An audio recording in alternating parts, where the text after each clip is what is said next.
Hello and welcome to our 7-8 minutes of weekly Torah talk. Our guest today is Rabbi Elizabeth Bolton from the Or HaNeshama congregation in Ottawa, Canada. Hello, Rabbi Liz. Thank you for being with us. It's my pleasure. Thank you for the invitation.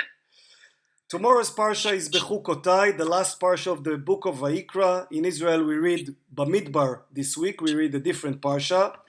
In Parashat Bechukotai, God promises that if the people of Israel will keep His commandments, they will enjoy prosperity and dwell securely in the land.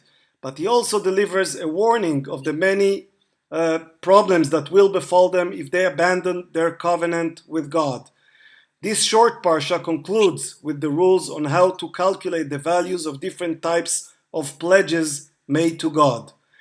The beginning of this parsha says, "אם בחוקותיי תלכו ואת מצוותיי תשמורו ועשיתם אותם ונתתי גשמכם בעיתם ונתנה הארץ יבולה ועץ השדה ייתן פריו. If you follow my statutes and observe my commandments and perform them, I will give you rains in their time, the lands will yield its produce, and the tree of the field will give forth its fruit." So, Rabbi, reward and punishment. That's a heavy topic to begin with. It is, and it's one of many, in the whole book of Leviticus of Vayikra that I think causes a lot of consternation for modern thinkers and for contemporary people. And I don't mean somewhere in a particular place on the religious or political spectrum, but just this notion of divine reward and punishment. How do we incorporate it into a modern perspective? How does it color our perspective on the divine? Is this a kind of presence we want in our lives? So that's one of the pieces that's very particular to Bechukotai. It's not particular to Torah and Tanakh, and that's layered over for me as a woman and as a feminist with a lot of the specific messages that we get all through the book of Leviticus. As you mentioned, we're at the end, we're about to start Bamidbar. We're about to continue on the journey, right? So we get into the more narrative stuff. Right. Here we've had a lot of rules and a lot of very obscure and rather challenging references, especially when it comes to women's lives. So those are some of the things that on a broader scale are challenging. So in one of the curses that God promises the people of Israel in case they do not obey His laws, He says, "Ve'afu 10 nashim lachmechem betanur echad," and 10 women will bake your bread in one oven. Right. So that pasuk also caught my eye. Why? Why? Because why? Lama. When you say women in Torah, there's like a bell goes off. Because we don't say that often. Exactly. I mean, just think back to you talked about covenant, right? How this is really a manifestation and a direction for how is this covenantal relationship going to be between the people of Israel and God. So what's the critical moment of covenant? Har Sinai. Right. What's the message right before Har Sinai? Gather at the mountain, prepare for 3 days, and don't touch a woman. Yeah, don't get near a woman.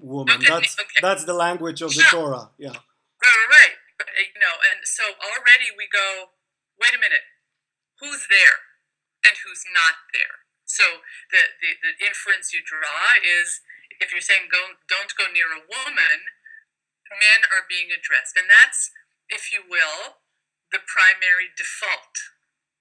So if something mentions, nashim, or women, we go, oh, okay, so women are the audience here, or women are being depicted. Now, how are women being... It is a kind of reminder that the Israelite society at that time did include men and women.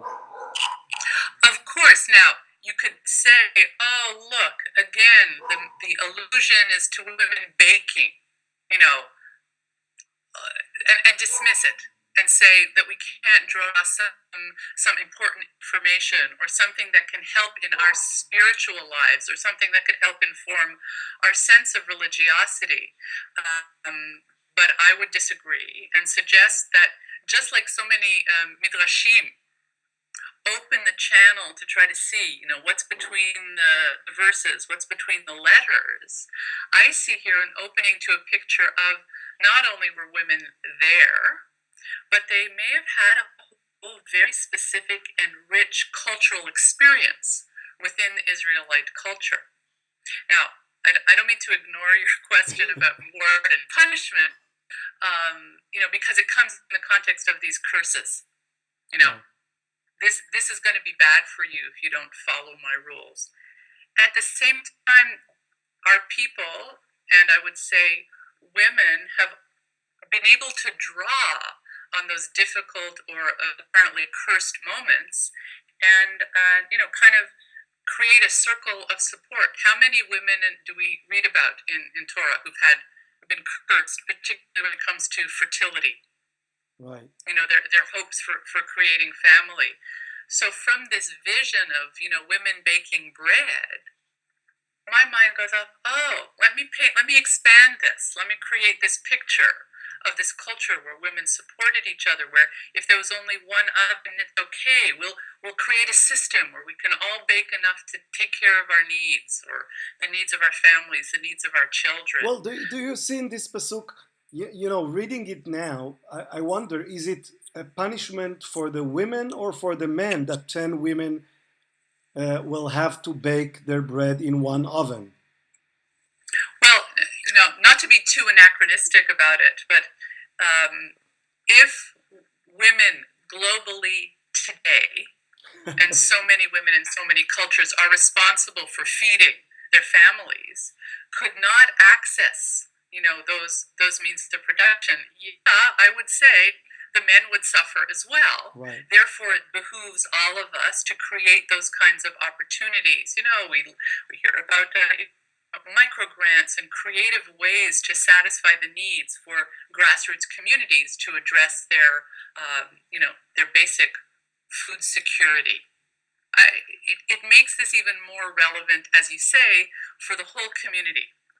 Right. So to look at this picture. So let me understand. You're reading this pasuk, which actually talks about curse, and you see some thread of blessing in this pasuk because it acknowledges the presence of women. I'm not going to go so far to say a shred of blessing, but I will go so far as to say it expands our vision of what's going on for our people in this time. It's kind of like a counterweight to that message, back, in Parashat Bechukotai, back, don't go near a woman. Do you recall the book called Standing Again at Sinai by Judith Plaskow? Right, I do. Jewish feminist theologian.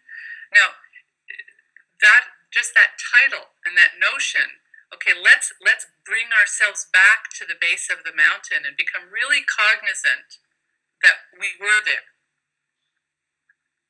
And that whatever message may have been recorded that we pass along is not necessarily the whole picture. I think that's more what I'm saying, not to say, no, this curse is now a blessing. Lahavdil. Okay, so and going back to the larger theme of curse and blessings, punishment and reward, and you said that the modern reader of Torah struggles with such notion. So what can we still do with it? Ach, weiß nicht. No.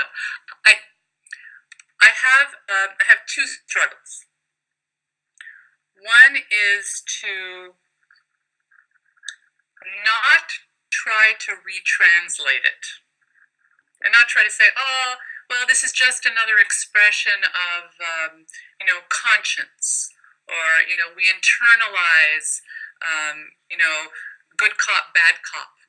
Or, if you will, in the rabbinic mind, Yetzer HaTov and Yetzer Hara, the good inclination and the negative or hypercritical inclination, and sort of go into the realm of psychology and say, yes, well, we can, interpret this in a different way. I want to go in that direction. At the same time, I think we're called to say, this is how our ancestors experienced God's presence. And maybe today it behooves us to pay attention when the circumstances of life feel as though there's a punishment, there's a cause and effect.